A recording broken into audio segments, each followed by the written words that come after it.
On va reprendre donc ce colloque par la dernière table ronde. Cette table ronde, après en fait la filière de formation que l'on a eue précédemment, on va maintenant parler de la filière industrielle. Et pour cela, vous avez ici 6 industries, 6 entreprises dans le domaine médical ou biomédical.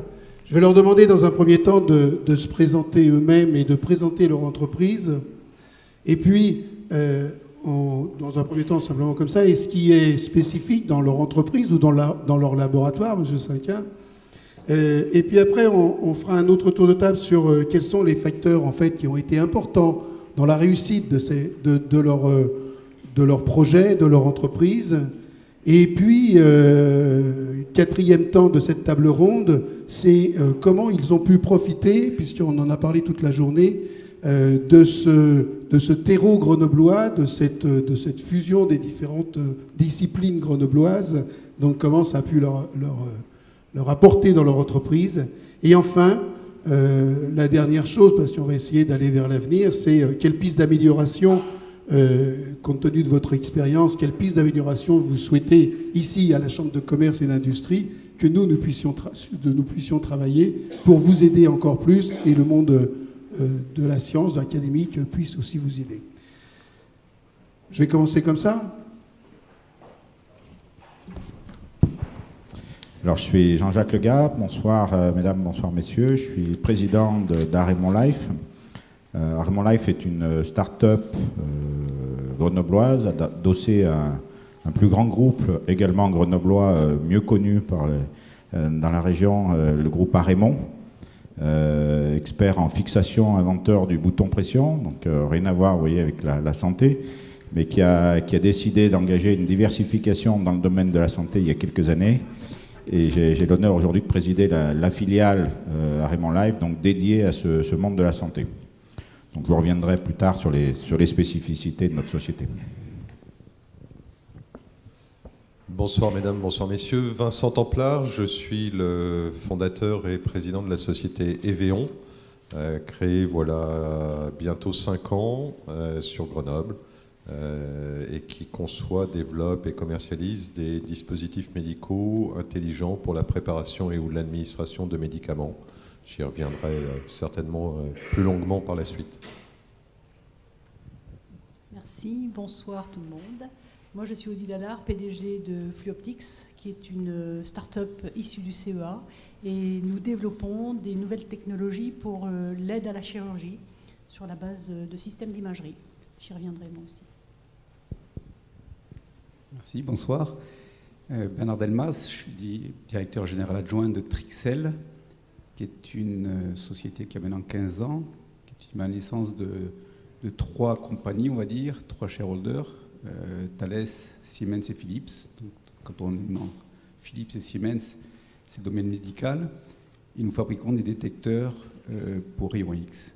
Et cette fois-ci, Trixel est spécialisée dans la partie numérique de détecteurs, alors que Thales a, elle aussi, sur le même site, une spécialité pour créer et fabriquer des détecteurs, mais dits conventionnels, de tubes à rayons X. Bonsoir, Philippe Cinquin, donc je suis l'exception puisque je ne dirige pas d'entreprise. Si je suis ici, je pense que c'est parce qu'il y a plusieurs casquettes que je porte et qui intéressent cette table ronde. D'une part, je suis le responsable d'un laboratoire qui est une unité mixte de recherche de l'Université Joseph Fourier et du CNRS, le laboratoire TIMSE-IMAG, technique de l'ingénierie médicale et de la cognition, informatique, mathématiques et applications de Grenoble. Ce laboratoire présente la particularité de travailler à l'interface entre les sciences du vivant et les sciences du numérique.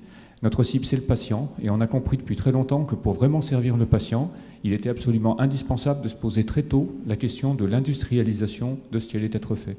Et ceci nous a amené en particulier à nouer de nombreux partenariats industriels. Et quand les sociétés que nous avions présentes sur le marché n'étaient pas prêtes à se lancer dans ce domaine, nous avons créé des startups. Nous en avons créé 19. Ça représente aujourd'hui plus de 200 emplois dans le seul domaine de la chirurgie assistée par ordinateur, sur lequel je reparlerai peut-être tout à l'heure. Par ailleurs, je suis co-responsable d'une structure du CHU de Grenoble et de l'INSERM, le Centre d'investigation clinique, innovation technologique. On a parlé à plusieurs reprises dans cette journée de l'enjeu considérable que représente la démonstration du service médical rendu par les dispositifs médicaux en général et ceux qui servent la chirurgie assistée par ordinateur en particulier. C'est justement la mission de ce CICIT. Et enfin, je coordonne une structure qui s'appelle ECAMI, Excellence Center in Computer Assisted Medical Interventions, qui est une structure labellisée par Ibiza, labellisée aussi par la région, qui présente l'originalité d'être une plateforme permettant précisément de mettre ensemble 3 classes d'acteurs, les scientifiques, les médecins et les industriels. Cette structure fédère aujourd'hui une trentaine de membres, dont en particulier Fluoptics, Trixel aussi, par le biais de Thales. Et donc nous avons Eveon aussi d'ailleurs, pardon. Eveon aussi, oui. Donc vous voyez à la fois des grands groupes, mais aussi des start-up, et aussi l'ensemble des acteurs des institutions grenobloises concernées par ce domaine, avec une vocation régionale, puisqu'un certain nombre de laboratoires à Lyon, à Saint-Étienne et ailleurs sont présents. Et dernière casquette aussi, qui n'est pas étrangère à tout cela, c'est un laboratoire d'excellence dans le domaine de la chirurgie assistée par ordinateur, qui est une structure nationale que je coordonne dans le domaine des gestes médicaux chirurgicaux assistés par ordinateur, avec là aussi l'enjeu de créer des champions français dans le domaine de la chirurgie assistée par ordinateur. Pardon d'avoir été un peu long, mais la multiplicité des casquettes nécessite ces détails. Merci. Bonsoir. Donc, je suis Pierre Puget, cofondateur et directeur technique de la société Apix Technology. Apix, ça veut dire Analytical Pixel, et c'est une société qui conçoit et qui met sur le marché des instruments d'analyse chimique, des chromatographes en phase gazeuse.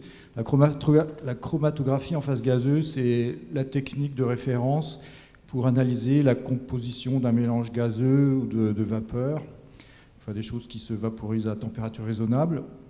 Et le lien entre Apix et puis le domaine de la santé, il est double. Le premier, peut-être, c'est les potentialités de cette technique comme outil pas forcément de diagnostic, mais plutôt de dépistage de certaines pathologies. Il s'avère que certains biomarqueurs sont présents dans la laine qu'on expire. Ce n'est pas un domaine encore très connu, mais pas très connu et pas très développé, parce que justement, il y a un besoin d'instruments qui soient facilement utilisables, facilement transportables et relativement peu chers. Et c'est ce que fait Apix, par rapport aux chromatographes en phase gazeuse traditionnels, qui sont des grosses machines de, on va dire, 30, 40, 50 kilos, la taille d'une grosse photocopieuse. En portant les fonctions principales sur des puces en silicium, on arrive à réduire à la fois la taille, le coût aussi à terme de ces machines sans en grever les performances. L'autre lien d'Apix et de la santé, c'est que je suis issu du CEA Leti, où j'ai travaillé pendant une vingtaine d'années, en particulier dans le domaine de l'analyse sur puces, biopuces, laboratoire sur puces, etc. Et c'est le savoir-faire que j'ai pu acquérir dans cette discipline qui m'a permis ensuite de transcrire ça sur la phase gazeuse. Puisque vous avez le micro, vous allez continuer en fait à nous dire effectivement. La deuxième question que je voulais poser, c'est quels ont été les facteurs importants en fait de votre réussite, ou de la réussite vous-même bien sûr, mais Apix aussi, technologie. Vous avez dit que vous étiez issu du CEA, c'est bien sûr un facteur important, mais quels ont été les autres? Alors, j'apprécie que vous parliez de la réussite d'Apix. La réussite, elle reste quand même à prouver. C'est une société qui est encore très jeune, qui a été créée il y a 2 ans. En ce qui concerne les facteurs de réussite, je vous l'accorde pour l'instant, d'Apix, c'est que le terreau grenoblois, je crois, est particulièrement riche en sciences diverses, sciences au pluriel, en particulier tous les aspects multidisciplinaires. Pardon. Dans le genre d'appareil qu'on développe, bien sûr, il y a l'aspect technologie du silicium qu'on trouve au Leti et qu'on trouve dans beaucoup de partenaires industriels potentiels pour Apix, des fondeurs, etc. Mais il y a aussi, sur l'aspect fonctionnel, il y a beaucoup de chimie, il y a beaucoup d'instrumentation, d'électronique. Et tout ça, c'est quelque chose qu'on trouve pratiquement sur place, que ce soit dans les laboratoires publics tels que le CEA, mais aussi dans les laboratoires académiques. Là, j'ai en tête une coordination des différents acteurs de recherche qui a été établie il y a quelques années là, Nanobio, qui a été très importante, je pense, pour favoriser l'émergence de ces activités multidisciplinaires. Et puis pour l'anecdote, j'ai été contacté il y a quelques mois par une petite société, c'est une société qui est rattachée à un grand groupe, qui sont de l'autre côté du Drac par rapport à nous, à Fontaine. Il m'a dit, mais tiens, nous, on a développé des logiciels de chromatographie en phase gazeuse, on a appris qu'il y avait une société, je vous appelle, et c'est une société pour laquelle nous n'avons pas concrétisé, avec qui on est en contact étroit. Donc pour vous dire, il y a de la technologie au logiciel, et il y a beaucoup de choses ici sur Grenoble, ce qui est vraiment un avantage quand on est une petite société. Monsieur Desmas, peut-être, sur vous, c'est autre chose. C'est quand même l'association d'entreprises qui était là, Thales. Quels ont été les facteurs les plus importants pour vous de la réussite de votre entreprise? Alors justement, c'est peut-être le choix stratégique de mes prédécesseurs de vouloir s'associer avec deux grands du médical, Philips et Siemens. Thales ayant le support technologique en tant que tel. Dans les années 93-94, quand on a essayé de développer ces détecteurs à écran plat, les rendements industriels étaient proches de zéro. Ça, vous pouvez vous le permettre pendant 6 mois, 1 an maximum. La société a failli disparaître à ça, puisque les clients commençaient à perdre confiance. Et puis du jour au lendemain, il y a eu une étincelle sur une découverte qui est le corps même technologique du détecteur plat, c'est comment on transforme le rayon X en photon, c'est à travers ce qu'on appelle le scintillateur. Et on a pu maîtriser cette brique technologique. Du jour au lendemain, les rendements sont très rapidement sont augmentés à plus de l'ordre de 30 à 40%. Et derrière, on a pu s'appuyer sur Philips et Siemens en tant que clients et connaisseurs des applications médicales, puisque eux-mêmes intègrent dans leur organisation des docteurs qui peuvent nous donner directement et exactement les spécifications techniques et les requirements pour le développement des nouveaux produits. Donc l'association d'une technologie qui finalement est devenue mature, avec un réseau commercial via ce que j'appelle les commerciales, via les deux grands Philips et Siemens, ont pu tout de suite ouvrir un spectre applicatif très très important. Et aujourd'hui, un détecteur sur 2 dans le monde entier sort des usines donc de Trixel. Mais la brique technologique dont vous partez, vous dites, vous la maîtrisez, vous l'avez, vous, à l'intérieur de l'entreprise ou avec des centres de recherche? À l'époque, c'était, je dirais, l'histoire technologique que portait Thales, qu'il a développée en interne et purement en interne. D'accord. Absolument. Alors, ça ne veut pas dire qu'il n'y avait pas des relations avec, Bien en sûr. particulier, le Leti. Mais plutôt en interne. Mais plutôt en interne, absolument. Vous allez donner le micro à Odile Allard. Bon, en dehors de... Donc, quels sont les éléments? Alors, moi, j'ai lu que vous aviez eu le trophée des femmes en action en 2013. Donc, peut-être c'est vous qui avez été l'élément le plus important, mais je pense qu'il y en a d'autres. Alors moi, je commencerai effectivement par la motivation de l'équipe. Hein, parce Oui. que quand on crée une entreprise, et mes collègues des startups le sauront from scratch, comme on dit, hein, la motivation de l'équipe fait tout. Sa constitution et sa motivation, c'est très important. Ça ne fait pas tout, bien entendu. Donc nous, on a pu s'appuyer dès le départ sur l'excellence scientifique du CEA, puisque nos technologies sont issues des laboratoires du CEA, qui avaient investigué ces sujets déjà depuis de nombreuses années, puisque c'est eux qui ont déposé les brevets. Donc cette excellence scientifique, cette expertise, dès le départ, nous avons souhaité en transférer une partie dans l'entreprise. Et donc ça, c'est un des facteurs clés de succès de notre entreprise aujourd'hui. Un autre facteur clé, nous avons choisi de développer une solution qui mixe 2 grands domaines, la partie physique optique, et là on est plutôt issu du CEA, et la partie traceur, donc on est plutôt issu du côté des laboratoires de l'université Joseph Fourier. Et c'est un choix délibéré dès le départ, même si ça paraissait un peu fou pour tout le monde, mais nous c'est comme ça qu'on voyait notre projet, c'est comme ça qu'on croyait à ce projet. Et on a choisi dès le départ d'intégrer toutes ces compétences dans l'entreprise. Donc ça aussi, aujourd'hui on est convaincu que c'est un de nos facteurs clés de succès parce qu'on a compris des choses sur notre partie instrumentation en ayant besoin de mettre au point notre traceur, et on a compris des choses sur notre traceur en ayant besoin de développer une instrumentation qui permettait de le voir. Donc Aujourd'hui, on a acquis la conviction que notre choix de départ était un bon choix, même si il a fallu batailler pour se faire entendre sur ces sujets-là. Très bien. Peut-être passer la parole, je vais te sauter un petit peu, Vincent, excuse-moi, mais je te redonnerai après. Parce que l'expérience est très différente ici, c'est chez Raymond Life, puisque c'est une diversification en fait d'une société très enseigne, Raymond, que tout le monde la connaît ici à Grenoble. Bon, expliquez-nous un petit peu ces facteurs de succès. Est-ce que ça c'était un facteur de succès d'être le issu premier de facteur de Raymond? succès, c'est d'appartenir à un grand groupe. Voilà. Parce que je connais les parcours pour arriver à lever des fonds, pour lancer et partir de zéro. Donc ça, c'est effectivement d'abord le premier facteur de succès, c'est d'appartenir à un grand groupe, piloté de façon industrielle et pas simplement financière, donc qui m'a laissé faire, qui m'a laissé tenter des choses, qui m'a autorisé à faire des erreurs, et qui a compris que finalement le monde de la santé était très différent du monde de l'automobile, omniprésent aujourd'hui dans la culture du groupe, avec une échelle de temps qui n'était pas la même. Mais le premier facteur de succès, c'est celui-là, c'est donner du temps au temps et puis permettre de lancer sur une échéance à long terme pour essayer de se faire une place. Un deuxième facteur de succès, et je rejoins Odile, c'est la motivation de l'équipe. L'esprit start-up, c'est un esprit à part entière, c'est avoir une équipe en qui on a confiance, qui est motivée les jours avec et les jours sans, parce qu'il y en a. Il y a des hauts, il y a des bas. Et c'est aussi la capacité à pouvoir motiver l'ensemble de l'équipe avec une stratégie claire, qu'on affine, qu'on ne fait pas bon du premier coup, qu'on affine jour après jour, et qui permet d'emmener tout le monde vers une orientation souhaitée.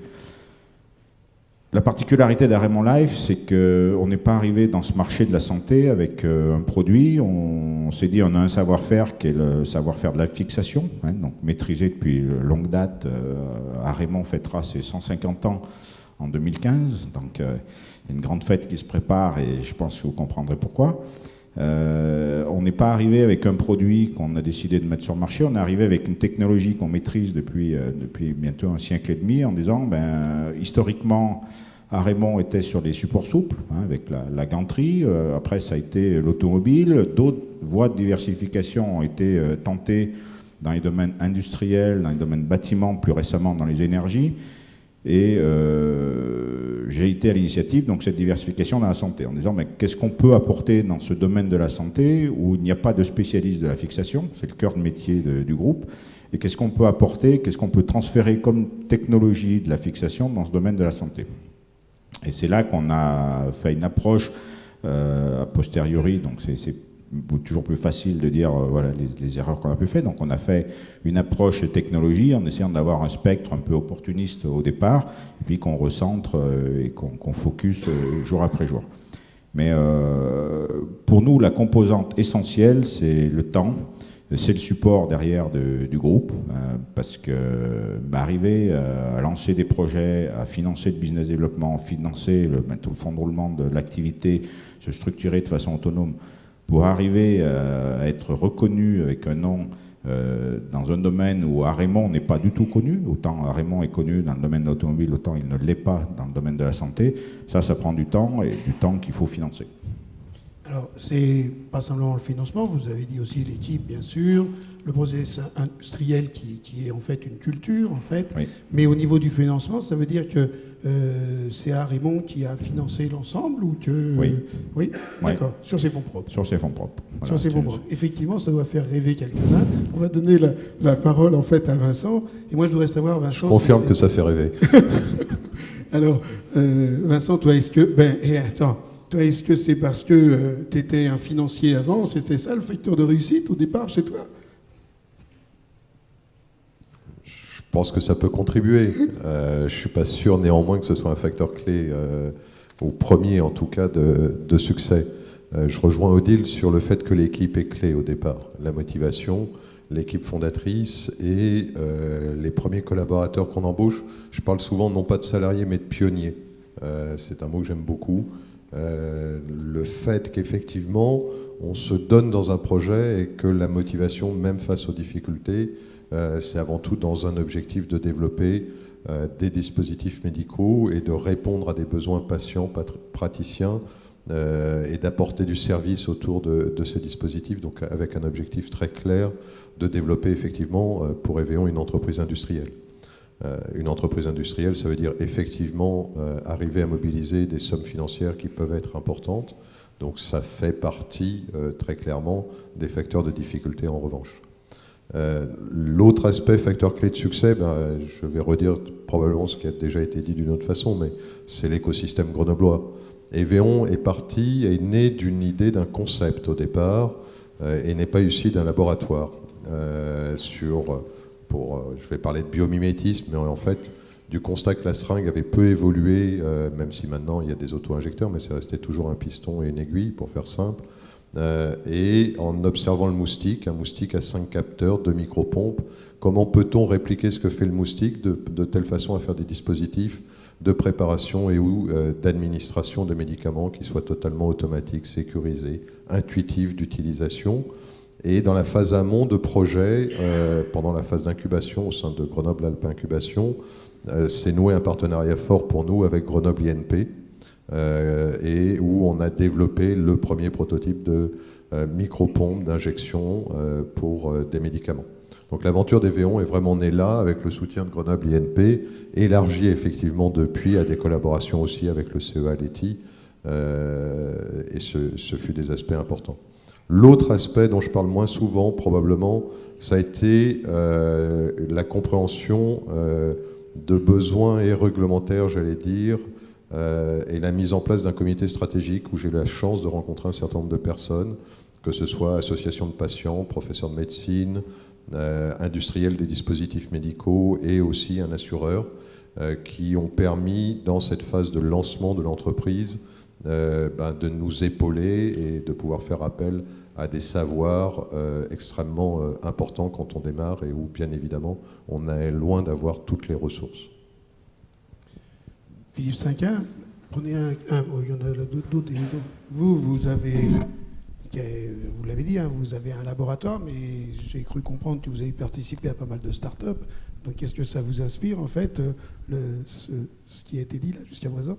Écoutez, je partage beaucoup de ce qui a été dit sur les facteurs de succès. Je pense que la motivation des personnes est l'élément clé. Alors dans notre cas, on a de la chance parce que notre travail typique consiste à discuter avec un collègue clinicien, à comprendre d'une manière assez profonde son besoin, à transformer ce besoin en un problème qui va pouvoir s'exprimer en termes de mathématiques appliquées, en termes de robotique, en termes de chimie, en termes de physique, à donc faire ensuite un travail qui va être typiquement une thèse, un travail d'ingénieur, pour développer un prototype, le développer d'ailleurs en association très étroite avec le clinicien du départ, c'est-à-dire que c'est pas on nous pose une question et puis on revient 3 ou 4 ans après, c'est vraiment un travail très associatif qui d'ailleurs renvoie à la table ronde précédente de la formation, parce qu'effectivement le fait qu'il y ait des masters ou des doctorats qui puissent accueillir à la fois des scientifiques et des médecins, c'est quelque chose d'absolument essentiel et c'est quelque chose qu'on avait compris à Grenoble il y a déjà au moins 20 ans et qui d'ailleurs était dans la prolongation de ce qui a été évoqué sur la formation à l'époque du DEA de génie biologique et médical qui était à l'époque rhône-alpin. Donc on a la possibilité de transformer un problème médical en un prototype qui revient ensuite à la clinique et qui revient à la clinique avec un niveau de qualité qui implique un partenariat industriel qui là aussi doit avoir été fait dès le début et qui, dans un certain nombre de cas, se retrouve ensuite utilisé sur des milliers, voire des centaines de milliers de patients. Ça, je peux vous garantir que c'est extrêmement motivant parce que quand vous avez vécu ça une fois, donc ça prend le cycle complet entre la première idée et puis le moment où on est sur le patient, minimum 3 ans, plutôt 5 ans typiquement.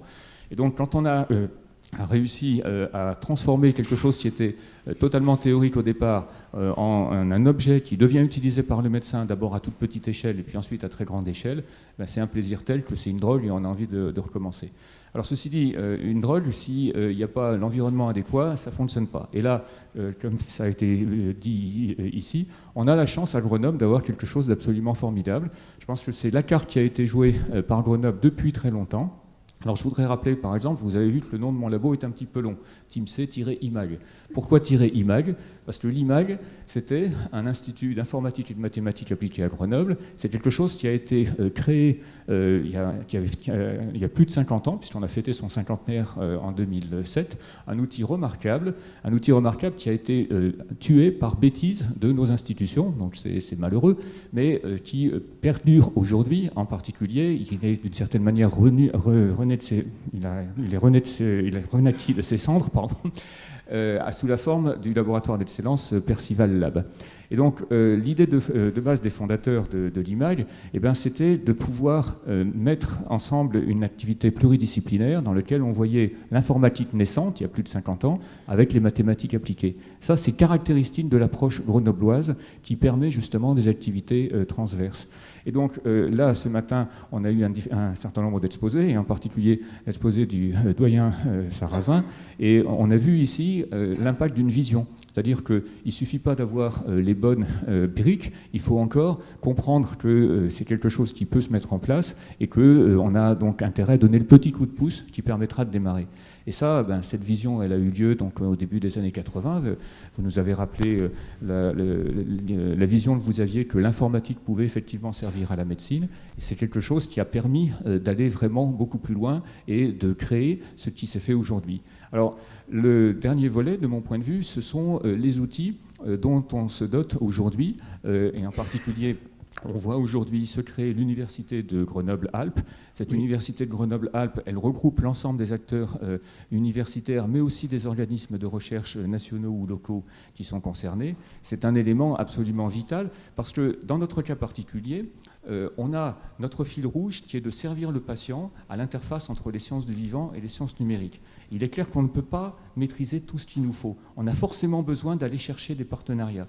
Et on a la chance, à Grenoble, de trouver dans tous les domaines, donc des sciences de l'information, les mathématiques appliquées, l'informatique, mais aussi la physique, la chimie, les microsystèmes, les nanodispositifs. Partout, on trouve d'excellentes équipes qui sont très contentes de voir un point d'entrée potentiel avec la médecine et avec laquelle donc, il est très facile de nouer des partenariats extrêmement fructueux. C'est ce melting pot qui nous a permis effectivement de créer les startups que j'évoquais tout à l'heure et en particulier de profiter aussi des mécanismes d'aide à l'innovation. Grain, Gravit, Pétale ont été cités. On a beaucoup utilisé ces mécanismes ainsi que les filiales de valorisation de notre université. On y reviendra un petit peu tout à l'heure dans la dernière partie. Monsieur Delmas, la question, je vais vous la poser autrement, parce qu'en fait, Thales aurait peut-être pu développer Trixel ailleurs qu'ici à Grenoble. Est-ce que ça, c'est possible? Est-ce que ça aurait été possible? Qu'est-ce que ça aurait pu manquer, peut-être? Alors, on a bénéficié de la compétence déjà sur le territoire grenoblois des développeurs ou des développements des produits antérieurs qui s'appellent les tubes rayons X conventionnels, dont le savoir-faire était déjà présent dans les usines de Thales il y a déjà plus de 30 ans. Donc il y a un passé culturel d'engagement dans ce secteur-là. Le deuxième secteur, c'est toute la partie microélectronique associée à cela. Et là, que ce soit avec les INPG, mais aussi nos amis d'ST, de Soitec, qui sont dans les mêmes méthodologies de connaissance des matériaux, on a ici une culture globale de la connaissance des structures électroniques qui, indiscutablement, ont généré la création et la formation d'ingénieurs qui sont présents dans les usines aujourd'hui, à la fois de Thales et de Trixel. Donc là, on a un terroir tout à fait, je dirais, exemplaire en termes de possibilités de croissance. Donc ça, c'est la partie hard. La deuxième partie, c'est la partie soft et traitement d'image. On est en relation avec le CEA et l'ETI, justement, on a un labo commun de développement pour le traitement d'image et la correction d'image. C'est un gros challenge sur un écran de télévision. Là, c'est pareil, c'est un même écran, mais pour les radio X, il ne faut pas que la moindre pixel soit défaillante, sinon ça vous crée un défaut. Donc le traitement d'image et la correction d'image est un deuxième secteur très important pour nous. Et là, on est en relation avec le LETI et le CA en amont. Et le troisième donnée, qui va être une des données de demain, c'est comment gérer les données au sens large, la confidentialité des données. Et là, on va plutôt se recentrer sur le savoir-faire de Thales dans le traitement des données. Très bien, merci. Odile Allard, vous pouvez prolonger un petit peu ce que vous disiez tout à l'heure. Et moi, je voudrais que vous reveniez aussi sur le financement, puisque en fait, vous avez fait une levée de fonds qui s'est bien peu passée. Ouais. Mais il y avait effectivement le côté excellence scientifique. Voilà. Et nous, il y a bien entendu, du fait des produits qu'on développe, la relation avec le clinique. Et là aussi, je rejoins Philippe, très rapidement, quand on a eu notre premier proto en main, qui pouvait bien entendu pas rentrer au bloc opératoire, nous sommes quand même allés voir des équipes cliniques, au CHU de Grenoble en particulier, puisqu'on a des gens très motivés par l'innovation. Donc on a pu faire des souris avec eux ou du cochon, mais on a réussi à mobiliser des chirurgiens pour valider la pertinence de nos technos. Maintenant, on en est aux essais cliniques avec eux, bien entendu. Donc ça, c'est un vrai plus dans notre environnement. Et puis effectivement, dans le cadre des startups, c'est le financement, parce que tout ça, vous avez bien compris qu'on ne génère pas de chiffre d'affaires tant qu'on fait toute cette recherche. On investit beaucoup d'argent et les créateurs n'ont pas l'argent nécessaire pour investir dans ce genre de projet. Donc ça passe par des levées de fonds successives. Et l'autre dimension forte sur Grenoble, c'est un réseau de business angels très dynamique, très impliqué dans la création d'entreprises et enfin, en tout cas très motivé pour accompagner la création d'entreprises innovantes sur la région. Et nous, depuis le départ, notre première levée de fonds qui date de 2010, un an après notre création, elle a été faite avec les business angels grenoblois, qui ont aussi la capacité à fédérer d'autres réseaux, que ce soit régional ou national. Donc ça, c'était la première levée de fonds. Nous en avons fait une deuxième que l'on vient de clôturer, et qui est portée majoritairement, alors qu'on parle de 2 millions d'euros, donc c'est pas rien, c'était pas du tout jusqu'à présent le modèle des business angels. Et il faut savoir que ces 2 millions d'euros se répartissent en 1 million par des business angels uniquement, Grenoble-Savoie. Et l'autre million, on est allé le chercher avec les business angels auprès du fonds de la BPI qui a été créé spécialement pour ça, Angel Source, qui est un fonds dédié à l'investissement auprès des business angels dans les entreprises innovantes prometteuses au niveau national. Voilà. Donc ça, c'est un véritable atout dans la région, quoi. Et d'ailleurs, ça se concrétise, parce qu'en fait, le président des business angels au niveau national, il est quand même grenoblois, c'est Jean-Louis Brunet, et donc c'est peut-être pour ça qu'ils sont encore plus performants, il mérite en fait son poste de président national. Certainement. Je pense que la dynamique qu'il a su, parce que je crois qu'il est toujours président de Grenoble Angels, qu'il a su insuffler chez les business angels de Grenoble, il est en train, parce que c'est récent sa nomination quand même, c'est vrai.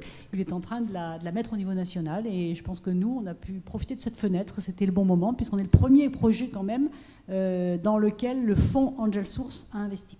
D'accord. Merci. Vincent, tu vas ajouter sur cette thématique, donc comment tu as profité. Moi, j'aimerais bien que tu donnes quelque chose de très concret, quoi. C'est-à-dire que comment tu dis profiter donc encore aujourd'hui de l'environnement grenoblois et comment quelque chose de concret pour illustrer véritablement l'histoire qui est la tienne. Je voulais juste, avant de répondre à ta question, Jean-Luc, mentionner un acteur qui est très important, me semble-t-il, dans l'écosystème grenoblois aussi, c'est le pôle de compétitivité Minalogic, dont on parle beaucoup, qui est à la jonction, en définitive, aujourd'hui, de tout ce qui est micro-nanotechnologie et des applications dans le domaine de la santé. Je citerai juste un chiffre.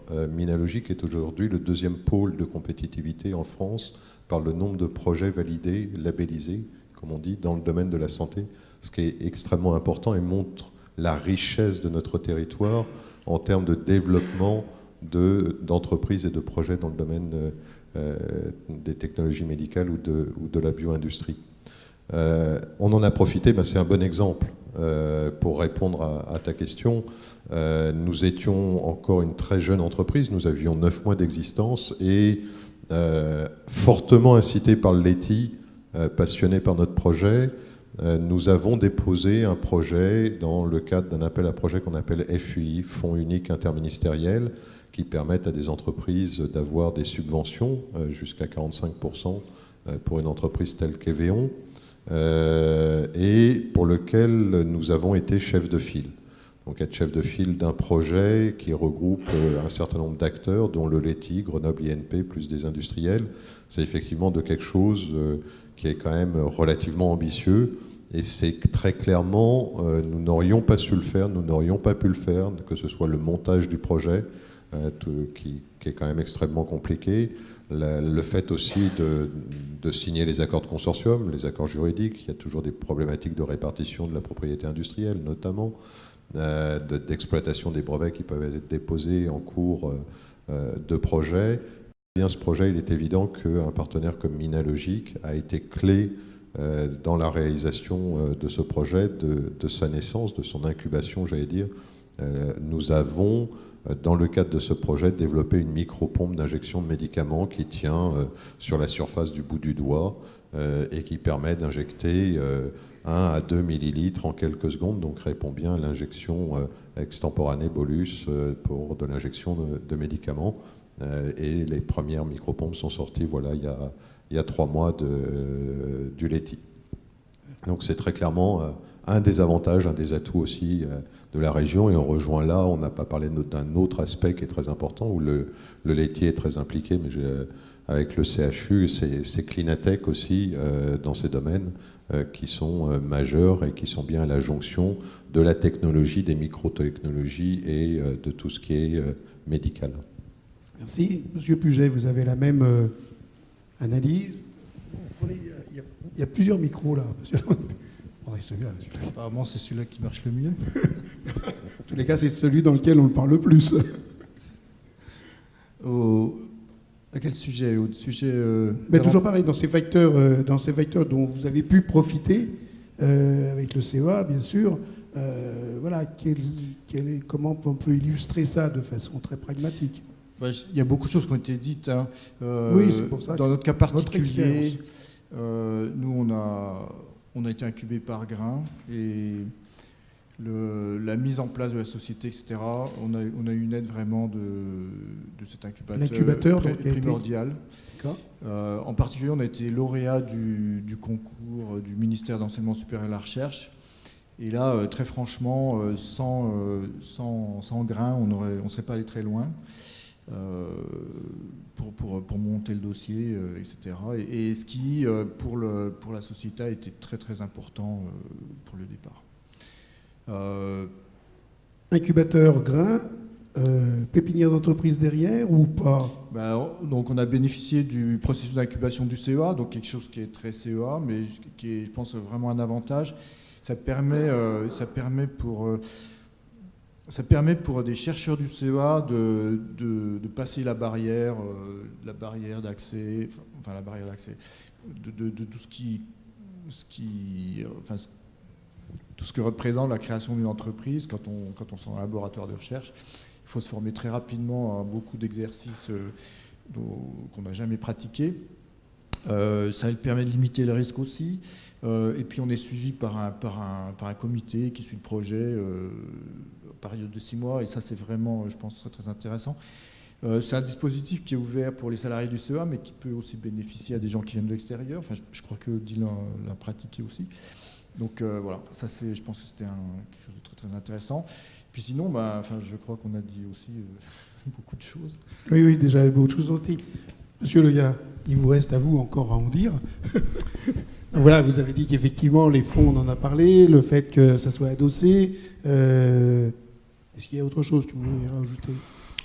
Je rejoins l'avis de Vincent. Le FUI est un mécanisme qui permet le rapprochement du monde de la recherche avec le monde de l'industrie, hein, parce que par essence même, ce type de projet doit combiner ces différentes cultures et compétences. Donc ça c'est très bien parce qu'effectivement Minalogic est un pôle très fort, Plastipolis en est un autre en ce qui nous concerne, donc sur lequel on mise beaucoup avec des projets dans le domaine du plastique, parfois à cheval entre même les deux pôles, hein, donc des pôles multilabels.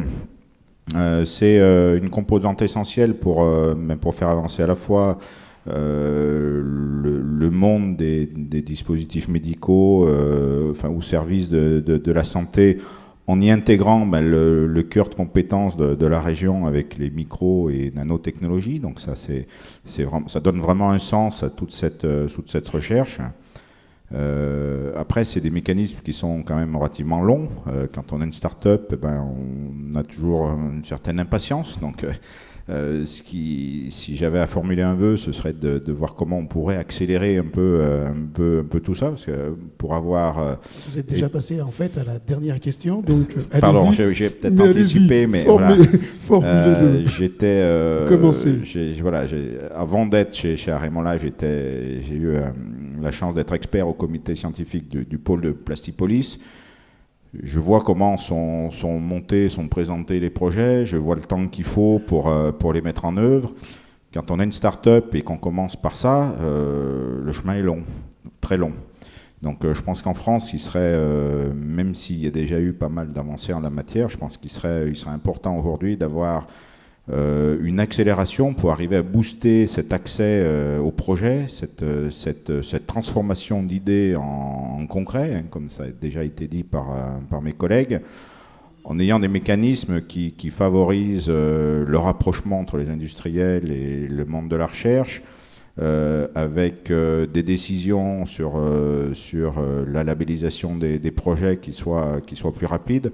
Je pense que là, il y a quelque chose à faire dans ce domaine, puisque la clé de voûte de tout ça derrière, c'est le temps d'accès au marché. Et le temps d'accès au marché, quand on est une start-up, ça prend du temps, et derrière, c'est de l'argent, un fonds de roulement à trouver, et voilà. Donc c'est sans qu'il y ait le moindre euro de chiffre d'affaires, comme le disait Odile.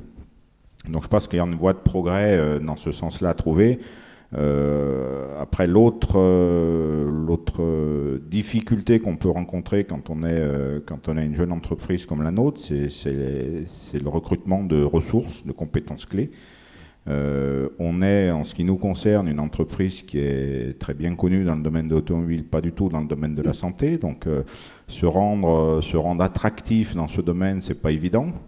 Donc je pense qu'une structure qui permettrait d'avoir un pôle de recrutement ou quelque chose dans ce genre qui permettrait peut-être de mutualiser des compétences, hein, parce qu'au début on n'a pas forcément besoin de compétences à temps plein sur certains domaines.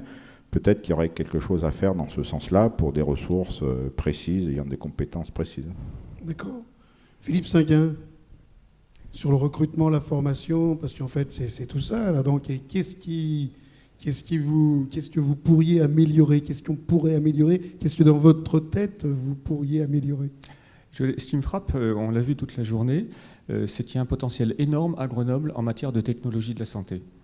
Si vous allez en dehors de Grenoble et que vous demandez à n'importe qui, à Paris par exemple, ou même à Lyon, qu'est-ce que c'est que Grenoble, ils vous répondront micro-nanotechnologie. Et c'est vrai. Mon rêve, c'est qu'on voit aussi la force de la communauté technologie de la santé. Force qui se justifie complètement en termes de qualité industrielle, avec des personnes qui sont ici, mais aussi tout le bassin grenoblois. En termes de qualité scientifique, on a vu toute la journée des intervenants venant des diverses structures grenobloises, de l'UJF, de l'INP, du CEA, du CNRS, de l'INSERM, de l'INRIA. On n'a pas parlé de l'INRIA, mais l'INRIA est aussi très présent sur ce terrain-là. Donc il y a un dynamisme en termes scientifiques qui est tout à fait réel. Et enfin, sur le plan clinique, on a aussi des outils magnifiques avec le CHU de Grenoble, avec des plateformes. Il y en a au moins 2 dans ce domaine. On a parlé beaucoup de Clinatech. J'ai parlé aussi d'Ecabi. Donc on a ici 2 plateformes qui sont potentiellement complémentaires et qui vont précisément dans ce domaine des technologies de la santé. Donc je crois qu'on a vraiment tout ce qu'il faut. Et donc il y a un enjeu qui est de rendre tout ça visible. Donc là, il y a un travail qui est en cours. Ce travail, je pense, qui prendra sa forme. Il y a une opportunité extrêmement intéressante qui va venir très prochainement. C'est sans doute l'appel d'offres sur les initiatives d'excellence version 3 qui va occuper toute l'université de Grenoble avec l'ensemble de ses composantes et aussi les partenaires industriels et en particulier, comme l'a rappelé Vincent, les pôles de compétitivité, parce que Minalogique mais aussi Lyon Biopôle seront concernés. Et donc je crois qu'effectivement, là, il y a une opportunité historique pour rendre visibles les technologies de la santé. Et cette opportunité, j'espère qu'on la saisira, mais je pense que tous les acteurs qui sont là seront d'accord pour faire le maximum pour la faire vivre. Je serais tenté de dire aussi, puisqu'on est ici à la Chambre de commerce et d'industrie de Grenoble, que c'est peut-être aussi notre rôle, ici à la Chambre de commerce et d'industrie de Grenoble, que de se saisir en fait de cette filière de santé pour le faire. Mais bon, Là, je parle après en tant que Juste, vice-président. Si vous permettez juste un point, on a la Bien chance sûr. que précisément, parmi l'ensemble des filières d'excellence qui ont été identifiées par le ministère du redressement productif, il y a une filière identifiée sur le dispositif médical, que dedans sont mentionnées des thématiques qui nous concernent, enfin en particulier pour ce qui nous concerne la chirurgie assistée par ordinateur, mais pas seulement. Donc on a effectivement ici quelque chose dans lequel, au plus haut niveau de l'État, on a bien identifié l'importance stratégique de ce domaine-là. Donc on aura le relais qu'il faut, je pense, au niveau de l'État, dans les différents ministères concernés. Tout à fait. Vous savez aussi quand même que sur la presqu'île, une des trois orientations quand même de la presqu'île scientifique, c'est quand même la santé. Donc ça va. Mais on a la chance que la santé, encore. on a la chance, mais aussi parfois la difficulté que la santé est identifiée comme stratégique par tout le monde. Oui. Et c'est pour ça qu'aujourd'hui, elle reste morcelée à Grenoble. On va l'appeler la technosanté chez nous. Et les technologies de la santé à Grenoble, aujourd'hui, sont morcelées parce que prioritaires pour tout le monde. Donc là, il y a un véritable enjeu. Monsieur Puget, donc qu'est-ce qu'on peut améliorer? Qu'est-ce qui vous ferait plaisir dans les années à venir? Alors je crois que, je vais rejoindre Philippe Cinquin. Je pense que pour dans un monde globalisé, dans toute activité industrielle, en particulier de start-up, il faut avoir une visibilité qui va largement au-delà de son écosystème, qui bien sûr est, comme on l'a dit, très riche. Et donc la visibilité mondiale est très importante. Alors là, je vais dire quand même que, et ça dépasse un peu le cas de Grenoble, mais ça reste local, le travail que fait l'AEPI par exemple, ou la région, dans les représentations internationales, dans les grandes conférences, etc., est très importante. Enfin, j'ai eu l'occasion de le voir et puis aussi d'y participer, ça c'est très important. Les moyens de communication aussi, c'est très important. Alors, Grenoblois, nous avons tous constaté que c'est beaucoup plus facile pour nous d'aller à Paris que de faire venir des Parisiens. Hein. Et encore, aller à Paris, on met quand même 3h30, Voilà. on met 2 heures pour arriver à Saint-Étienne, et puis après on met 1h30 pour arriver ici. Voilà. Donc là aussi, il y aurait peut-être quelque chose à faire. Mais bon, ça fait partie des choses très pratiques, mais je pense que pour se déplacer, quand on est grenoblois, ça va. C'est plutôt de faire venir des gens de l'extérieur que je trouve qui est plus difficile. D'accord. Faire venir les gens. Voilà. Donc représentation à l'étranger, des appuis pour rayonner, effectivement, me paraissent très important. Très bien. Monsieur Delmas, on a parlé donc facilité de faire venir les gens, visibilité de la santé, recrutement, on l'a dit, rapidité d'accès au marché. Il y a d'autres choses? Oui, d'abord je voudrais remercier la Chambre de commerce à travers les systèmes EcoBiz que vous mettez en place, les plateformes qui sont des collaboratives plateformes tout à fait importantes, où on pousse nos ingénieurs à être présents pour échanger avec d'autres sociétés. Et Jean Vélé, qui était l'ancienne Thales, connaît bien la maison. Absolument. Donc tout ça pour dire que c'est important parce que dans une industrie, aujourd'hui, nos patrons nous demandent de délivrer. C'est le court terme plutôt, mais aller savoir ce qu'on va devoir développer dans 10 ans, ce n'est pas leur souci premier. Or, pour l'industrie, c'est notre préoccupation première de savoir quel sera le produit dans 10 ans, et il faut l'anticiper dès maintenant. Les relations que l'on a avec ST, et on est en train de développer un produit sur une base d'un composant CMOS, c'est une réflexion qu'on a effectivement déjà développée il y a 10 ans. On est en train de développer, de travailler, est-ce que ça débouchera ou ça ne débouchera pas, mais avec Isorg sur des substrats organiques pour alléger le poids, parce que les détecteurs vont devenir portables. Donc aujourd'hui, au lieu d'avoir un détecteur qui pèse 5 à 15 kg, il va peser plus que 2 kg, voire 1 kg, et le docteur pourra donc transporter son détecteur de patient à patient très facilement. Donc, alors qu'aujourd'hui c'est compliqué, le détecteur rayon X va devenir mobile et à l'intérieur même du détecteur de transporter des données astronomiques. On pourra enregistrer des données de malades qu'on ne peut pas faire aujourd'hui. Chaque détecteur a sa spécificité. Donc ça pour dire que la recherche amont, on a besoin de réseaux pour déposer des projets au niveau de l'Europe. Et là, on s'appuie par des coopérations sur le territoire grenoblois, entre sociétés, donc on s'aide mutuellement, à 2 et à 3, pour pouvoir soumettre un programme qui nous permet de faire du financement. Alors là, je vous fais rêver, puisque c'est des financements de l'ordre de 3, 4, voire 5 millions d'euros pour ça. Et si on était tout seul, on ne pourrait pas l'avoir. Donc il faut bien se mettre en relation avec d'autres startups, voire d'autres sociétés qui sont complémentaires par rapport à nous. Et cet accès en fait à la collaboration, à la coopération, est-ce que vous pensez que le tissu grenoblois, les organismes sont suffisamment ici développés sur Grenoble, ou faut-il encore les développer? Là encore, non, je pense que c'est le bon vouloir déjà des dirigeants, d'accepter de prendre un peu de temps à échanger les points forts de chacun, à bien comprendre les forces et faiblesses ou les atouts sur lesquels on veut aller. Et puis, il y a des fédérateurs comme la Chambre de commerce qui aident à cela. Donc, je les encourage à continuer à faire ce genre de lien entre les sociétés. Merci. Jean Vellet, il sera content de savoir que ça marche bien. Dis-là. Alors, allez-y. Alors, vous avez autre chose, vous? Différente, hein. Moi, je vais revenir sur l'investissement. Alors, ce n'est pas propre à Grenoble, mais dans nos industries, c'est très capitalistique, parce que le temps d'accéder au marché prend du temps, c'est très réglementé, il faut mettre au point les protos. Je vais pas tout... Moi, j'ai eu la chance de trouver des relais auprès des business angels qui croient vraiment à notre projet et qui ont mis beaucoup d'argent sur la table à la taille de la dimension de ces investisseurs.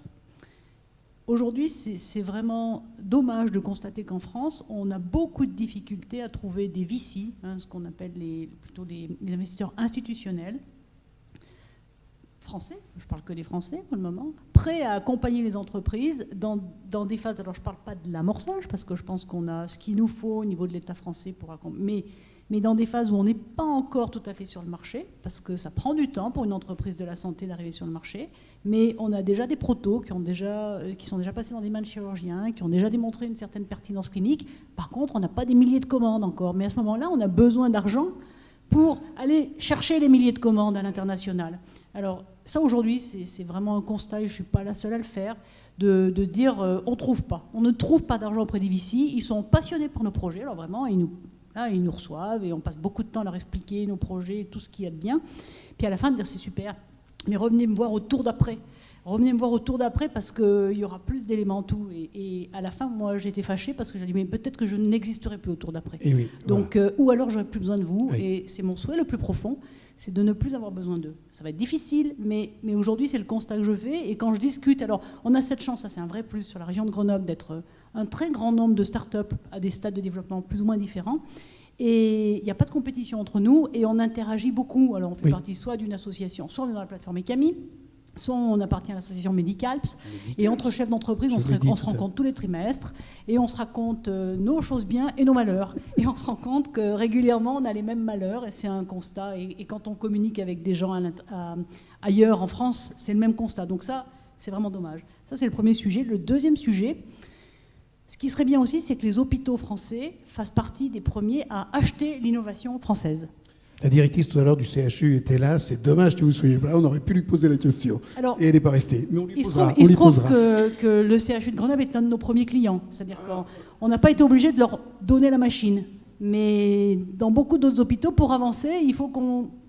Alors c'est des prêts longue durée, on va d'accord, mais bon, c'est-à-dire qu'on doit, nous, trouver des financements pour faire des machines, pour les mettre à disposition. Nos premières ventes, elles sont en Allemagne, elles sont au Danemark, elles sont à Singapour.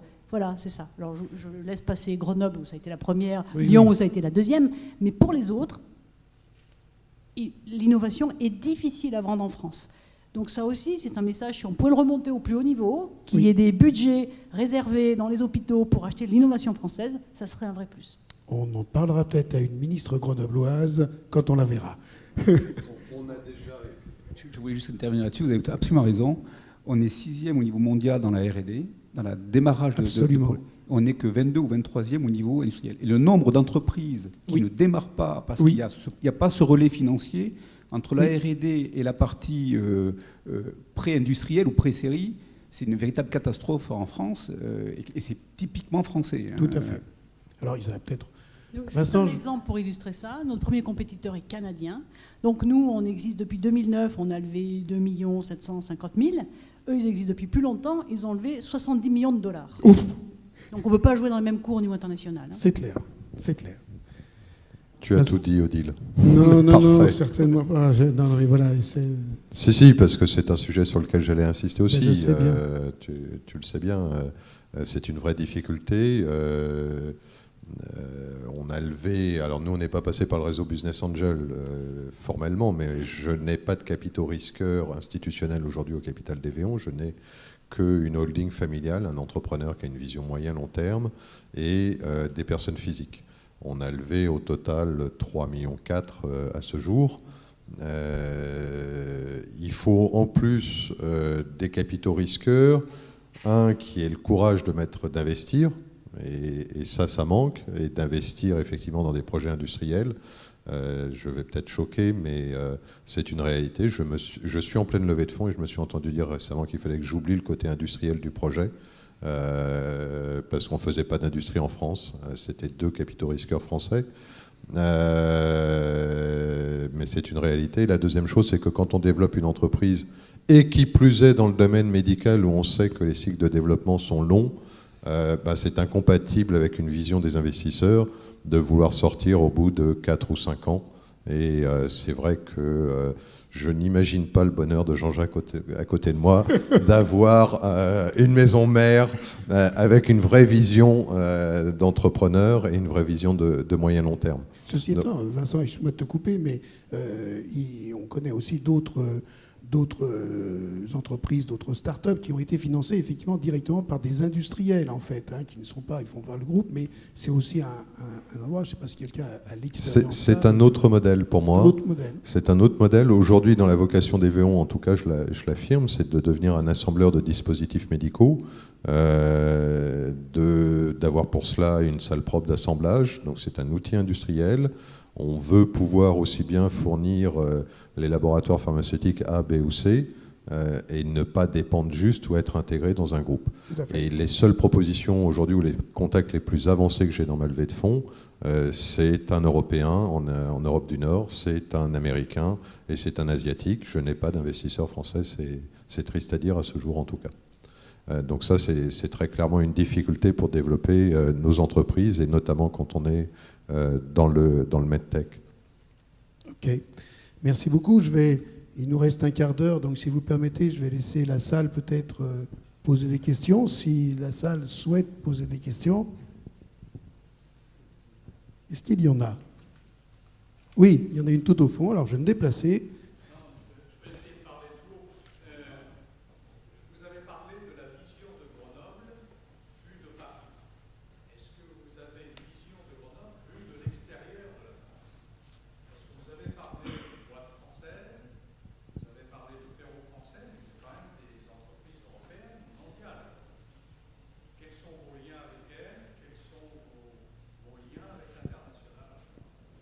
Qui est-ce qui souhaite répondre à cela?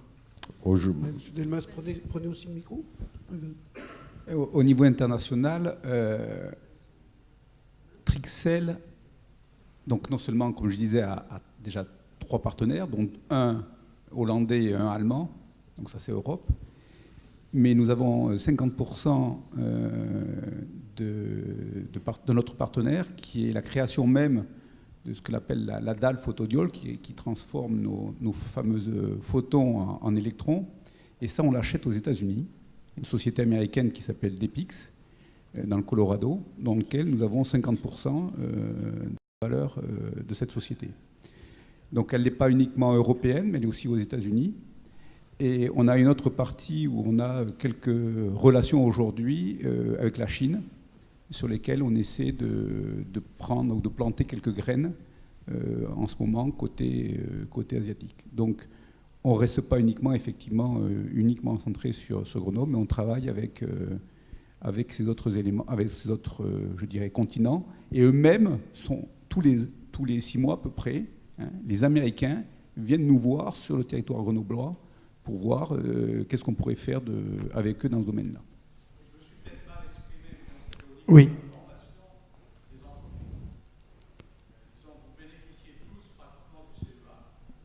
Attendez, monsieur, on va vous donner un micro, ça sera quand même plus simple. Au niveau de la formation des entreprises, vous bénéficiez du support du CEA, mais c'est essentiellement le CEA.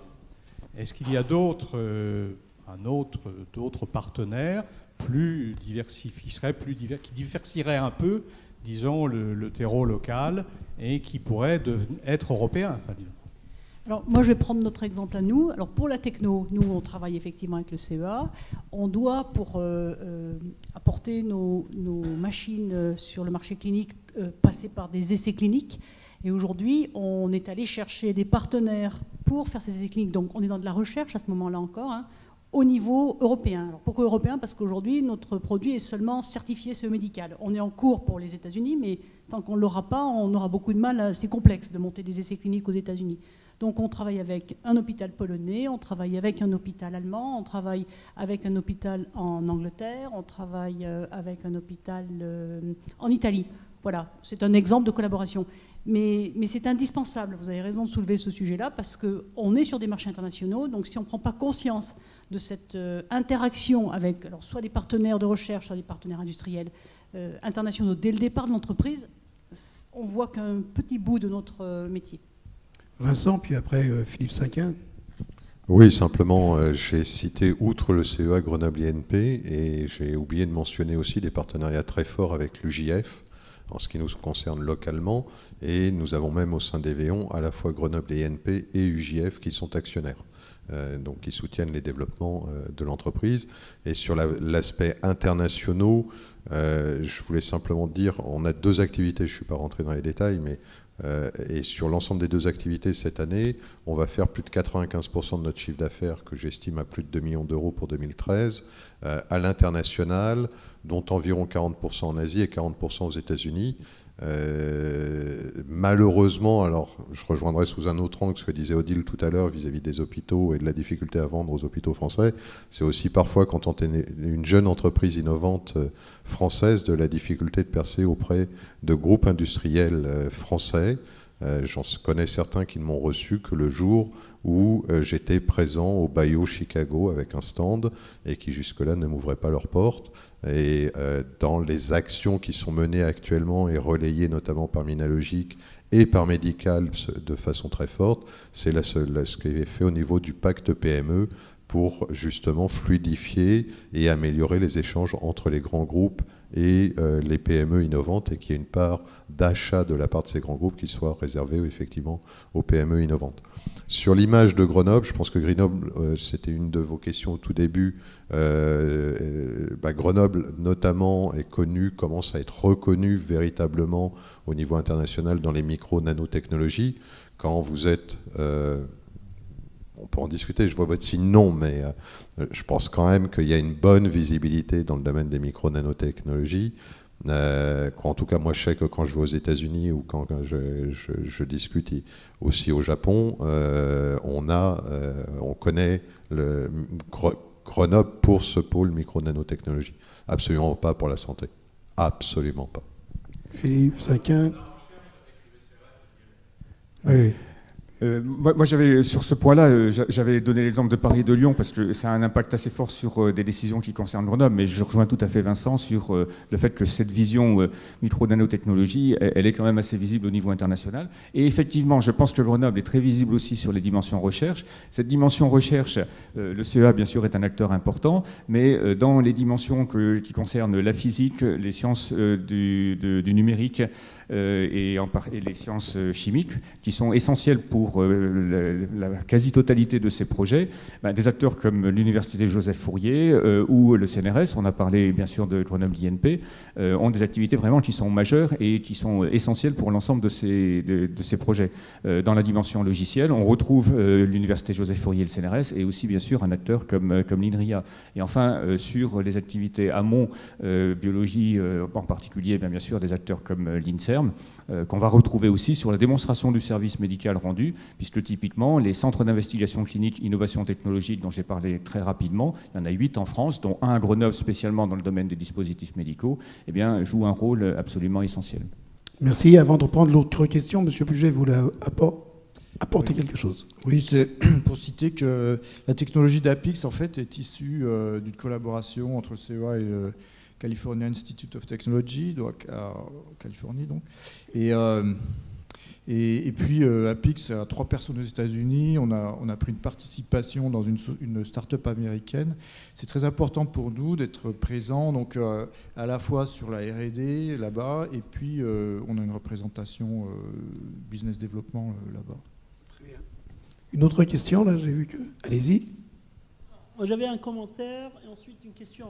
Le commentaire, c'est que je pense qu'il faut faire très attention au message qu'on véhicule par rapport à quelle est la visibilité de Grenoble vers l'extérieur.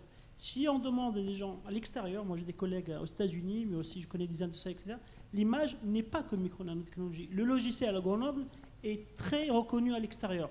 Le mal du logiciel à Grenoble, c'est le mal du logiciel en France. Quelles sont les grandes...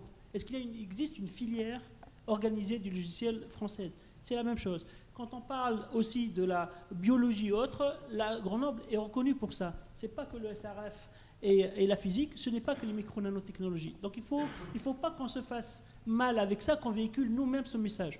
L'excellence du site, elle est beaucoup plus large que cela.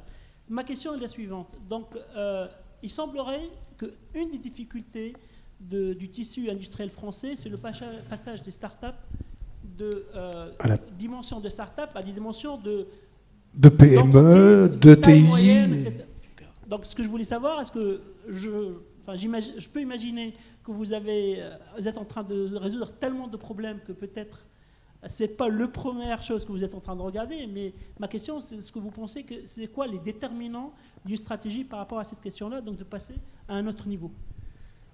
Qui veut répondre à cette question qui est effectivement très importante, parce qu'on le sait bien qu'en fait, ici en France, on a à peu près le même taux de start-up que dans d'autres pays. Par contre, on a un taux de transformation ou de développement, et vous en avez parlé, on a parlé en fait du financement de ce développement. Et après aussi, on a le problème après de la PME vers le TI. Alors, vous, c'est un petit peu différent, vous êtes déjà une TI, mais c'est vrai que c'est un vrai problème. Donc, peut-être vous allez répondre là-dessus. J'ai envie de répondre aussi, ça dépend des ambitions qu'on a ou que nos dirigeants ont. L'ambition est un mot très important, je crois, on y reviendra. Je parle de l'exemple que je connais bien. Aujourd'hui, la volonté du groupe Arémon de diversifier, c'est pas pour rester un acteur à un niveau de start-up. C'est vraiment pour apporter une voie de diversification qui vient quelque part compenser, équilibrer les tendances qu'on peut connaître de l'automobile en Europe de l'Ouest. Donc c'est arriver avec une dimension internationale, avec des ambitions qui nous permettent aujourd'hui d'avoir une activité reconnue et avec un nom reconnu dans le domaine de la santé. Pour ça, évidemment, il faut se donner les moyens. Les moyens, c'est d'abord arriver à avoir des projets qui peuvent avoir une dimension internationale. Donc là, ça relève de la question stratégique sur les produits et les secteurs sur lesquels on veut être. Et après, c'est les moyens qu'on se donne pour accéder à ces marchés. Mais après, d'autres peuvent se contenter d'avoir une taille intermédiaire, voire une petite taille. Dans le domaine de la santé, pour peu qu'on soit innovant, c'est pas comme le domaine de l'automobile que je connais bien. Il n'y a pas forcément de taille critique. Dans le domaine de l'automobile, il y a une taille critique en dessous de laquelle, si on n'est que sous-traitant, on est voué à disparaître. Dans le domaine de la santé, pour peu qu'on ait un produit innovant, on a toutes ses chances de succès et de persévérer et de perdurer dans le monde de la santé. Oui, allez-y, je vous en prie. Juste pour répondre rapidement, moi je pense qu'on a parlé du financement. Je crois que le financement, c'est aussi une réponse à la question. Une start-up qui cherche ses financements, qui a ses clients à l'étranger, qui doit chercher ses financements à l'étranger, elle est aussi une cible facile pour être intégrée dans un groupe étranger assez rapidement. Et je vais citer le cas d'une société qui a démarré comme Apix sur des technologies similaires, qui a, au bout de quelques années d'existence, qui était issue du Mesa Plus Institute, donc qui ressemble beaucoup au Leti en Hollande, qui au bout de quelques années a été acheté par Thermo, Thermo, donc un grand groupe international, multinational de l'instrumentation, et qui finalement a été arrêté en début d'année. Voilà, donc, Thermo a aussi racheté Jouan, etc. Thermo, ici rachète beaucoup de choses. en France, et après a abandonné complètement en fait ses fabrications. Oui, Odila, alors, est-ce que vous avez l'ambition de me faire une entreprise industrielle un jour? Alors nous, on a l'ambition de devenir le leader européen de l'imagerie de fluorescence. Oui, mais concrètement, combien de personnes, combien de mètres carrés? On n'a pas fait tout ça pour rester à 10 personnes et trimer tous les jours, hein, parce que c'est quand même ça la vie dans une start-up. Hein, je connais bien. Bon, donc, on n'a pas fait tout ça pour ça c'est clair. Maintenant, passer de 10 à 100, c'est quand même très difficile. Nous, on a pris conscience assez rapidement que si on pouvait travailler en collaboration avec des partenaires industriels, déjà beaucoup plus installés que nous, ce serait une avancée plus rapide. Je ne parle pas de financement, là, hein, je parle de codev, des choses comme ça. Donc on a cherché, en France, de préférence, tant qu'à faire, hein, c'est plus facile, quels pouvaient être les partenaires industriels du secteur médical, dans le device, déjà d'une certaine taille, qui pouvaient nous aider. Il y en a très peu, il n'y a pas de grands groupes, on oublie les grands groupes, d'accord? Donc qu'est-ce qu'on a fait? On est allé voir les grands groupes. Alors les grands groupes, on va citer Siemens, Philips, bon voilà. Donc c'est tous des grands groupes internationaux, donc eux pour le moment, ce qui les intéresse, c'est de nous croquer. Nous, on ne veut pas se faire croquer pour le moment. Il y avait Alain Mérieux tout à l'heure. Voilà. Vous auriez dû être là. Voilà, donc c'est aussi l'environnement économique français sur ce secteur du device qui est particulier. Ouais. Quand on va en Allemagne, et là on a plutôt des partenaires moyenne gamme en Allemagne, c'est beaucoup plus facile de trouver ces gens-là, des ETI à 500 personnes, il y en a beaucoup. Donc voilà comment on peut imaginer nous grandir, mais passer de 10 à 100, voire 500 en France sur notre secteur, ben, on aimerait bien pouvoir suivre des modèles. Il n'y en a pas beaucoup. Hein. Vincent, tu veux ajouter quelque chose là-dessus? Je ne connais pas le modèle, mais en tout cas, j'en ai l'objectif de devenir à terme une ETI industrielle. Je l'affirme depuis le premier jour d'Évéon et je le réaffirme. Pour répondre à la question, effectivement, sur les déterminants, il y en a au moins 3, moi, qui me sautent aux yeux. On a parlé beaucoup du financement. C'est une évidence, la problématique du financement, parce que si vous n'avez pas les moyens financiers, ben, effectivement, vous ne pouvez pas grandir et il vous faut des ressources. Le deuxième aspect qui, pour moi, est important, c'est l'aspect droit du travail, où très clairement, il y a encore des classements récemment qui sont sortis au mois de septembre qui mettaient la France dans les dernières positions au niveau mondial sur la flexibilité du travail. Complexité. Et moi, complexité, je suis intimement convaincu que c'est un vrai frein aussi. Et puis dernier point, ben, entreprendre, développer une entreprise, c'est tous les jours prendre des risques. Donc il faut une ambition forte, mais associée à l'ambition, il y a la notion de risque.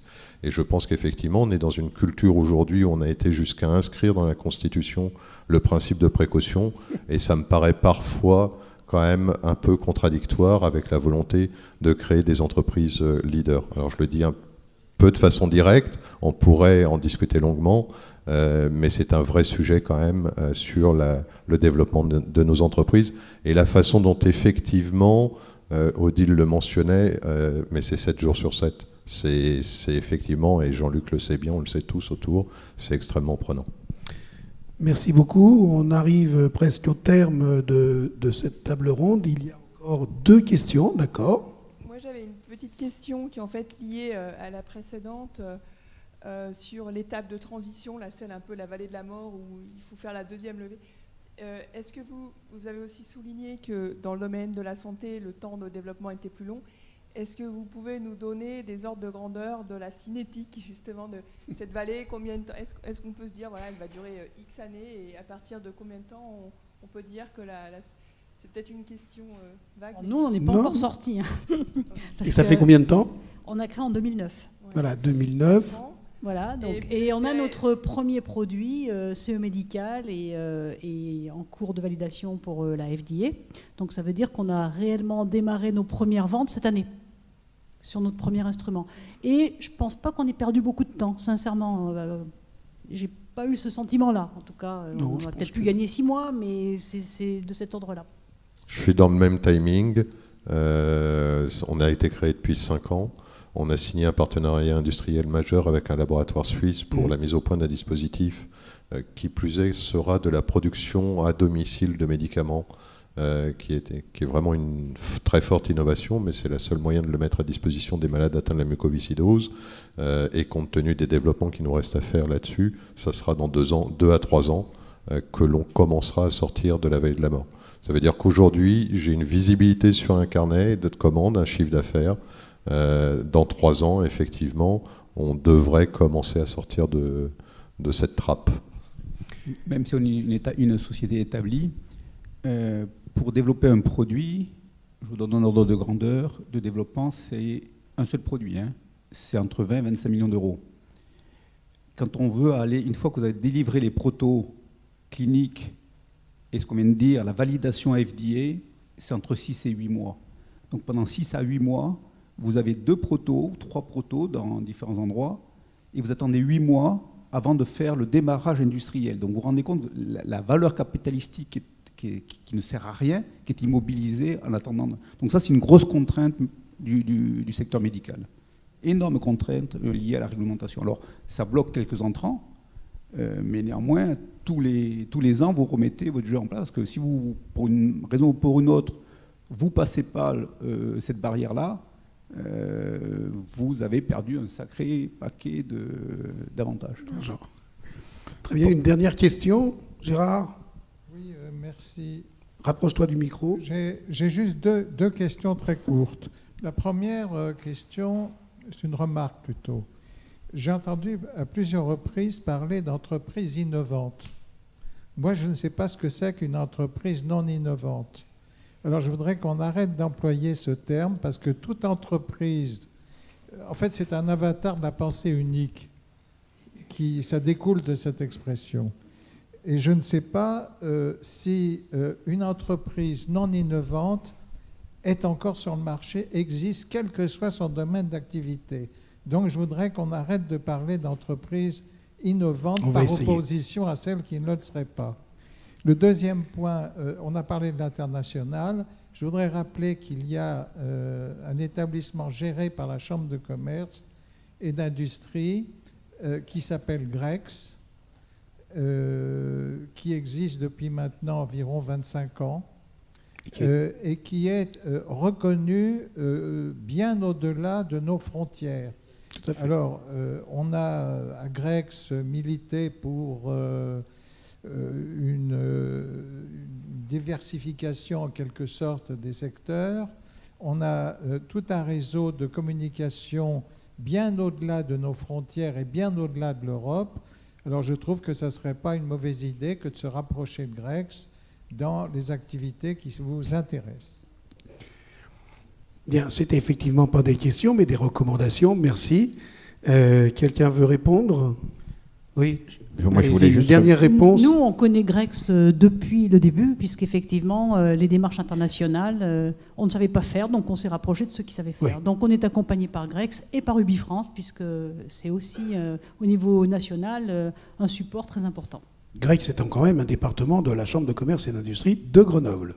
Oui. Sur la question des entreprises innovantes, je connais des entreprises qui ne font pas de recherche. Alors, c'est des entreprises qui vivent pas si mal et qui ne font pas de recherche. Donc la définition, on peut peut-être changer, pas parler d'entreprises innovantes, mais d'entreprises qui investissent significativement, voire massivement dans la recherche. Dans la recherche, tout à fait. Je voulais revenir sur la question d'avant par rapport au temps d'accès au marché et souligner un point qui n'a pas été évoqué ce soir, c'est les affaires réglementaires. On est dans le domaine de la santé, donc qui est très bien encadré, vous le savez. Pour une entreprise, pour pouvoir accéder et mettre un dispositif ou autre chose, un médicament sur le marché, il faut un certain nombre d'obstacles à franchir, et en particulier les affaires réglementaires, les certifications, les agréments, tout ça, ça prend du temps. Ça prend du temps, beaucoup de temps s'il s'agit d'un médicament. L'expérience qui est la nôtre en termes de délai, donc le premier contact avec le prospect à l'époque était en 2002. La première fabrication série, c'est 2010. Donc il a fallu 8 ans, avec entre-temps des affaires réglementaires, c'est-à-dire arriver à se faire certifier avec les BPF en ce qui nous concerne, avec, pour notre client, une autorisation de mise sur le marché qui prend 24 mois. Pendant ce temps, vous ne faites rien, vous ne vendez rien, vous ne facturez rien. Donc voilà. De la même manière, pour les dispositifs médicaux, il y a les certifications qu'il faut obtenir, il y a les marquages CE qu'il faut obtenir. Donc tout ça, ce sont des jalons qu'il faut forcément intégrer dans un planning de développement et qui prennent du temps. Venez voir le CICIT, on pourra peut-être vous accélérer votre temps. Non mais sérieusement. Très bien. Merci beaucoup, merci madame, merci messieurs. Merci à la salle. On va donc poursuivre maintenant. Je vais laisser la parole à la présidente. C'est ça? Voilà, on va peut-être nous se retrouver.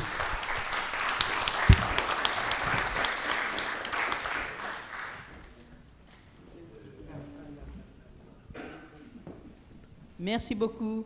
Nous allons maintenant conclure notre journée. Nous allons demander à Monsieur Yacine Laknecht, s'il veut bien, qui est vice-président du Conseil scientifique de l'Université Joseph Fourier, s'il veut bien se charger de la conclusion de notre journée.